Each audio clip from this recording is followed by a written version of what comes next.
CBSE के बाद अब उत्तर प्रदेश बोर्ड की 12वीं की परीक्षा भी रद्द कर दी गई है। सीएम योगी ने कहा कि बच्चों का स्वास्थ्य प्राथमिकता है, जिसकी वजह से परीक्षाओं को रद्द किया जा रहा है। अब 12वीं के बच्चों को प्रमोट किया जाएगा। सीबीएसई के बाद अब यूपी बोर्ड की 12वीं की परीक्षा भी रद्द कर दी गई है। सीएम योगी ने डिप्टी सीएम और शिक्षा विभाग के अधिकारियों के साथ बैठक कर इस पर फाइनल मोहर लगा दी है। यूपी बोर्ड के 100 सालों में पहली बार ऐसा होगा जब बिना परीक्षा के 12वीं के छात्रों को पास किया जाएगा। कर्मचारियों का, शिक्षकों का, अभिभावकों का और छात्रों का जो जीवन है उसकी सुरक्षा हमारी प्राथमिकता है। हमने उसको आधार मानते हुए निश्चय किया है कि जो वार्षिक परीक्षा हमारी इंटरमीडिएट की होनी थी उसको हम निरस्त करते हैं। कोविड के चलते यूपी बोर्ड ने हाई स्कूल की बोर्ड परीक्षा को पहले ही रद्द कर दिया था। अब छात्रों के हितों को ध्यान में रखते हुए फैसला लिया गया है। सीएम योगी आदित्यनाथ ने ट्वीट कर कहा कि कोविड महामारी की वर्तमान परिस्थितियों के दृष्टिगत बच्चों की स्वास्थ्य सुरक्षा हमारी शीर्ष प्राथमिकता है। आदरणीय प्रधानमंत्री जी की प्रेरणा से यूपी सरकार ने निर्णय लिया है कि वर्तमान शैक्षणिक सत्र में माध्यमिक शिक्षा परिषद की 10वीं की व 12वीं की बोर्ड परीक्षा का आयोजन नहीं किया जाएगा।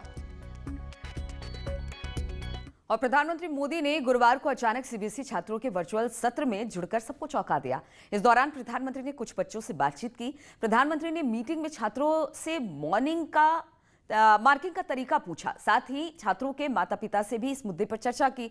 दरअसल सीबीएसई बोर्ड की 12वीं की परीक्षा रद्द होने के बाद शिक्षा मंत्रालय की ओर से छात्रों और उनके अभिभावकों के साथ संवाद किया जा रहा था। इस दौरान प्रधानमंत्री अचानक जुड़ गए और चर्चा में शामिल हुए। प्रधानमंत्री हल्के फुल्के अंदाज में नजर आए और छात्रों को हर चुनौती से सीखते रहने का सुझाव भी दिया। आप बिल्कुल जैसे अपने टीचर के साथ रोज बात करते हैं, अपने पेरेंट के साथ रोज बात करते हैं, वैसे ही मेरे से कर रहे हैं। ये जो अपनापन है ना, ये मेरे लिए बड़ी खुशी की बात है। मेरे लिए ये अनुभव बहुत आनंददायक है कि मैं मेरे देश के इतने कोने में बैठे हुए इन बच्चों के साथ इतनी सहजता से मैं बात कर पा रहा हूं। वरना तो कभी क्या होता है, वो देखते ही चौंक जाता है, अरे आप है, फिर वो बातें नहीं करता है। और केंद्रीय शिक्षा मंत्री रमेश पोखरियाल निशंक इन दिनों दिल्ली एम्स में अपना इलाज करवा रहे हैं। पोस्ट कोविड सिम्टम्स के बाद निशंक को एम्स में भर्ती किया गया था।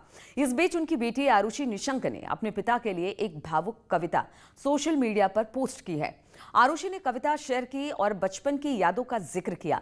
साथ ही अपने पिता और देश के शिक्षा मंत्री के जल्द ठीक होकर घर आने की कामना भी की है।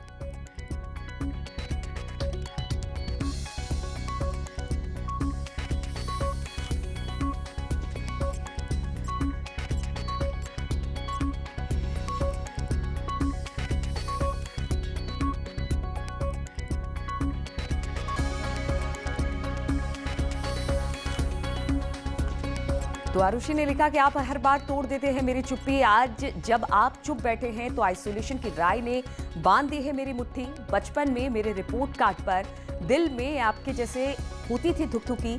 आज जब आपका ब्लड टेस्ट आता है मेरी सांस चल चल कर है रुकती। आपका वो डांटना हर बार जब मैं खाना खाते फोन पे गुम हो जाती हूँ।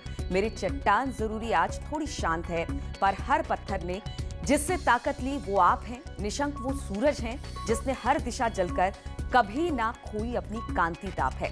जीती आपने बहुत सी बड़ी जंग है, ये तो महज छोटी सी लड़ाई है। आप तो योद्धा हैं हर उस व्यक्ति की। अब की बार कोविड पर हमारी चढ़ाई है।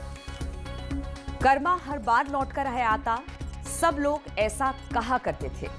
आज जब आप बात नहीं सुनते मेरी, तो याद वो बातें आती हैं जो हम अनसुना करते थे। कोशिश करने वालों की हार कभी नहीं होती, ये मैंने अपने जीवन में आपसे सीखा है। दृढ़ इच्छा शक्ति के मालिक हैं आप, हर संघर्ष आपके सामने फीका है। जल्दी घर लौट कर आइए। तो एक पुत्री की बातें जो मन की होती है वो पिता के लिए। तो इन्हीं तमाम खबरों के साथ इस बुलेटिन में फिलहाल इतना ही। आगे देखिए उत्तराखंड की खबर।